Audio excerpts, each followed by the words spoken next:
Israel ने दावा किया है कि उसकी वायुसेना ने कल बेरूत में भारी बमबारी की। उनका निशाना हिजबुल्लाह का खुफिया मुख्यालय था और इजरायली सेना इस समय यह खुलासा नहीं कर रही है कि हमले के दौरान बेरूत के दक्षिणी इलाके के एक अंडरग्राउंड बंकर में आखिर कौन था, लेकिन यह साफ है कि जिस इलाके को निशाना बनाया गया है वो दाहिए है जिसे हिजबुल्लाह का गढ़ कहा जाता है। द न्यूयॉर्क टाइम्स और एक्सियोसिस की रिपोर्ट के अनुसार हिजबुल्लाह का नया चीफ हाशेम सफीद्दीन मारा गया है, ऐसी खबर है। अभी इसकी पूरी तरह से पुष्टि होनी है, लेकिन माना जा रहा है कि हिजबुल्लाह का जो नया चीफ था हाशेम सफीद्दीन, उसे भी मार गिराया गया है। और अगर ऐसा हुआ है तो इजराइल के लिए इतनी बड़ी कामयाबी, जिसे कहा जाता है एक के बाद एक, रीढ़ की हड्डी, गर्दन की हड्डी सब तोड़ देना। यानी इसका अंदेशा है कि कल रात सैफुद्दीन हिजबुल्लाह के खुफिया मुख्यालय में बैठक कर रहा था, तब इजराइल ने उसे निशाना बनाया। हालांकि सैफुद्दीन के जिंदा होने या मारे जाने को लेकर अभी तस्वीर साफ नहीं।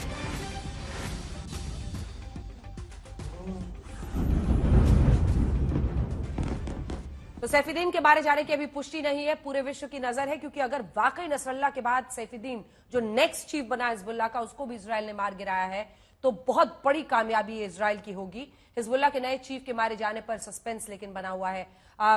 इसमें कोई शक नहीं कि नसरल्लाह का उत्तराधिकारी इजराइल के खिलाफ हमले को लेकर उतना ही कट्टर था। हिजबुल्लाह के आतंकियों के बीच हथियार को चूमकर इजराइल को चुनौती देते सैफुद्दीन पर ये रिपोर्ट देखिए।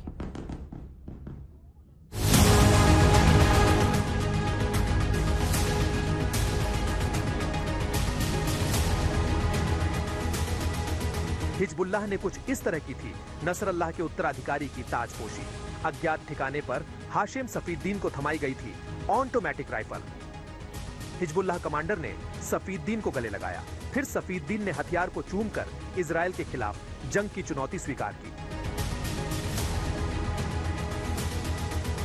हिजबुल्लाह के नए चीफ को अपने चचेरे भाई नसरल्लाह के मारे जाने के बाद आतंकी संगठन की कमान संभालनी पड़ी और उसके 6 दिन बाद ही इजराइल ने बंकर पर इतने बंकर बस्टर बम बरसाए कि जिंदा बचने के आसार लगभग खत्म हो गए। हालांकि हिजबुल्लाह फिलहाल खामोश है।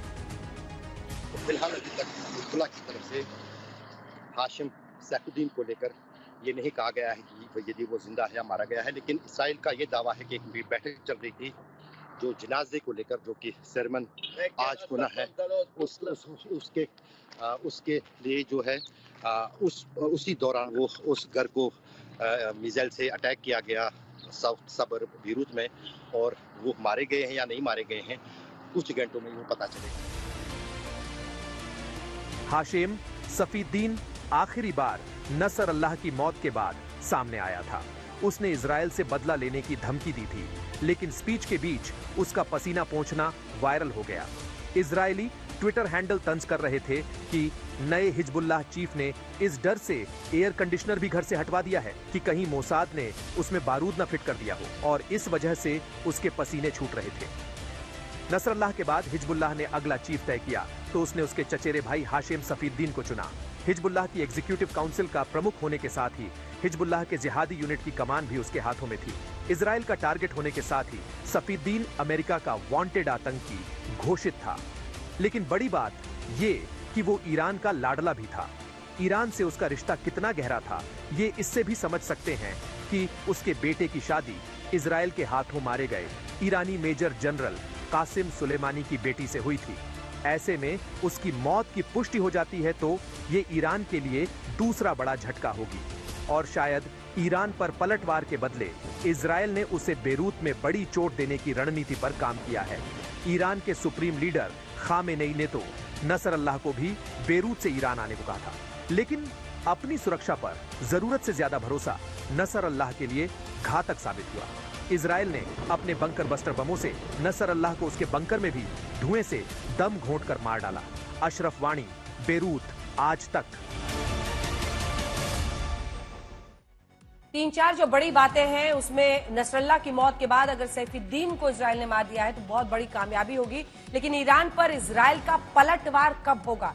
ये माना जा रहा है कि ईरान ने जिस तरह से बैलिस्टिक मिसाइल से हमला किया है, इजराइल चुप रहने वाला ऐसे में नहीं है।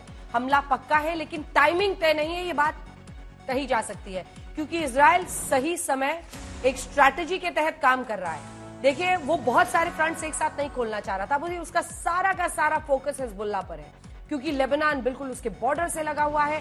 ऐसे में जब इधर गाजा से या फिर वेस्ट बैंक से उसका ध्यान हटाकर वो सारा यहां पर फोकस कर रहा है लेबनान पे, ताकि वहां से अगर इन्फिल्ट्रेशन होता है, वहां पर उत्तरी जो इजराइल है वहां पर उनके नागरिकों को नुकसान हिजबुल्लाह ना पहुंचा पाए। ईरान उस हद से ही कोशिश करता है, वो उकसाता है, वो फ्रंट है उसका, टेरर फ्रंट कह लीजिए। ऐसे में अमेरिका इजराइल की मदद करेगा ये भी माना जा रहा है, लेकिन कब करेगा, कैसे ये अटैक होगा, उसको लेकर एक सस्पेंस जरा बना हुआ है। लेफ्टिनेंट जनरल केजे सिंह साहब, आपकी बात बीच में छूट गई थी, मैं चाहती हूं आप अपनी बात पूरी करें। देखिए, खमेनेई इस वक्त दोधारी तलवार पर चल रहा है, मैं ऐसा मानती हूं। एक, उसे इजराइल को जवाब देना भी है, जिस तरह से एक के बाद एक हानिये की वहां पर हत्या हुई, यहां पर नसरल्लाह को मारा गया, फेस सेविंग भी वो कर रहा है, लेकिन इजराइल के खिलाफ बहुत ज्यादा बोलेगा तो उसे अंदर अंदर ये डर भी सता रहा है, खुद अपनी जान की चिंता है, यहां ना आ जाए फिर इजराइल, यहां पर हमले होने लगे। दूसरी तरफ पूरे देश के अंदर भी सर, ईरान के अंदर भी एक अनरेस्ट है, जो इस वक्त वहां पर रिजीम है उसको लेकर नाराजगी है लोगों में, भ्रष्टाचार को लेकर नाराजगी है। और ऐसे में जब वो देख रहे हैं कि हमारे ही सारे ये जो लीडर्स हैं एक के एक सारे पिट रहे हैं और यहाँ पे हताश होकर ये आपको सामने खमेनेई दिख रहे हैं, तो ये दो धारी तलवार है जिस पर वो इस वक्त खड़े हैं। देखिए अंजना जी, 3-4 संभावित स्थितियां बन सकती। पहली तो ऐसी है जो पूरा विश्व चाहता है और अमेरिका उसके लिए बहुत कोशिश कर रहा है कि एक सांकेतिक खाना पूर्ति का एक हमला करे इजराइल, जिसमें कि वो एक ईरानियन मिलिट्री बेस को टारगेट करे और बैकग्राउंड में ये चर्चा कर ली जाए कि ये एक जरूरत है जो पूरी की जा रही है और उसके बाद लड़ाई को एस्केलेट ना किया जाए। देखिए, भारत ने भी बोला है और हमारे प्रधानमंत्री ने भी बोला है कि ये युग लड़ाई का नहीं है। जो दूसरी संभावित स्थिति है वो ये बन सकती है कि इजराइल इस परिस्थिति में जो परमाणु बम बनाने की जो फैसिलिटीज हैं उनको टारगेट।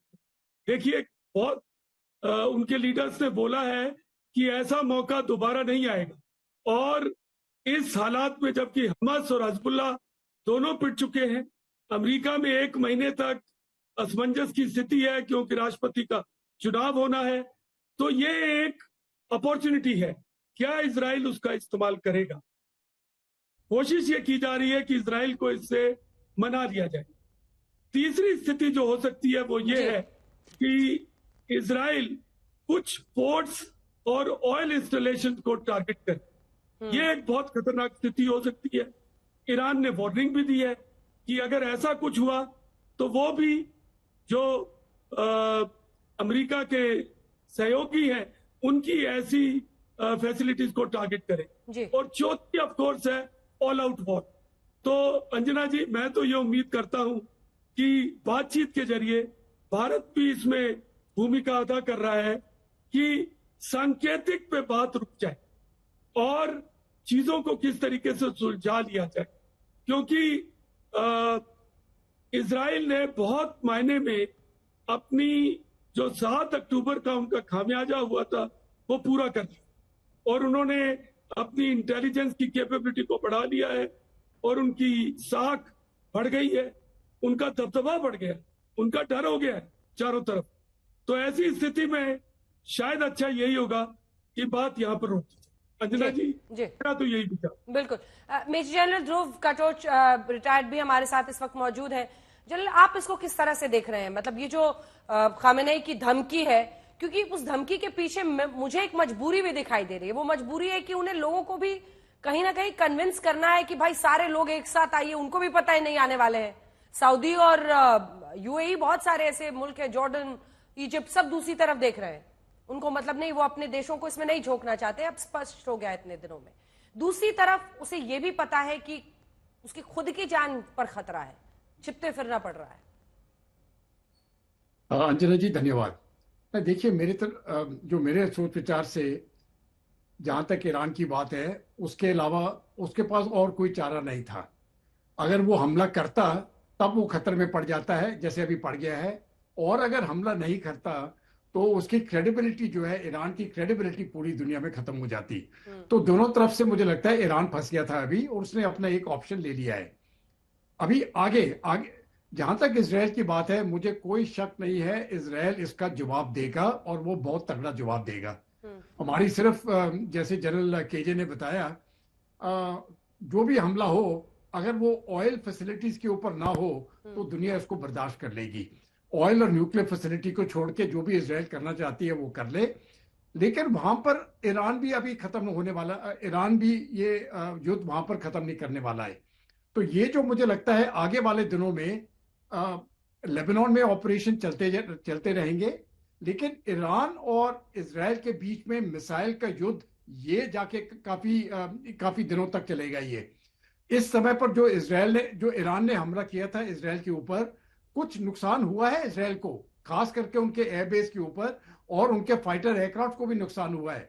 तो ये बात नहीं है कि इजराइल बेशक उसके पास आयरन डोम है वगैरह है, वो उसको खतरा नहीं है, लेकिन जिस प्रकार से इजराइल के पास प्रोटेक्शन है, उसी कैलिबर का प्रोटेक्शन ईरान के पास नहीं है, और ईरान को खतरा ज्यादा है। तो मुझे लगता है इस आगे वाले दिनों में क्या होने वाला है, जरूरी बात है इजराइल हमला करेगा, फिर ईरान हमला करेगा, फिर इजराइल करेगा, और जब तक ये दोनों थक ना जाए, मुझे लगता है इस प्रकार के हमले चलते रहेंगे। देखना है कि किसमें ज्यादा शक्ति है हमला करने की नहीं, मार खाने की, किस प्रकार से फायदा लेने की शक्ति दोनों में क्या है, और तब जाके मुझे लगता खबर आ रही है सर, नसरल्ला को अस्थायी रूप से गुप्त जगह दफनाया गया है। ऐसी तो परिस्थिति आ गई है जनरल कुलकर्णी की, मतलब नसरल्ला को गुप्त जगह पर रखना पड़ रहा है, आप दफनाना पड़ रहा है, खामेनेई को गुप्त जगह पर रहना पड़ रहा है। तो इनको पता तो है कि इजराइल जब पीछे लगता है तो चुन चुन के खोज के करता है। आप इजराइल की अगली स्ट्रैटेजी क्या दें? मेरे को लगता है अंजना जी, मौका जो है अब इजराइल का है कंसोलिडेट करने का, क्योंकि जो नॉर्दर्न इजराइल है जहां से तकरीबन 60,000 लोग पलायन कर चुके हैं, इजराइल चाहता है कि वो लोग वापस आए। क्योंकि जैसे आपने ठीक कहा, इजराइल के अंदर भी अनबन है, क्योंकि इजराइल सिर्फ यहूदियों का ही देश नहीं है। 75% यहूदी हैं, बाकी 25% ईसाई और अरब मुस्लिम्स हैं उधर, तो उनके उसमें भी परेशानी है। और इतना ही नहीं है, अभी मौसम नवंबर में बर्फ शुरू हो जाएगी, उसके बाद पहले इजराइल चाहता है कि सदर्न लेबनान है, जो बफर्स है लाइटनिंग रिवर और ब्लू लाइन के बीच में, उसके ऊपर कब्जा हो जाए। उसके बाद वो ईरान को टैकल करेगा। अभी ईरान उसके लिए महत्व नहीं है, पहला है कंसोलिडेशन, जिससे कि वो यकीन करे कि उसके 60,000 लोग जो पलायन कर चुके हैं उनको रिहैबिलिटेट किया जाए।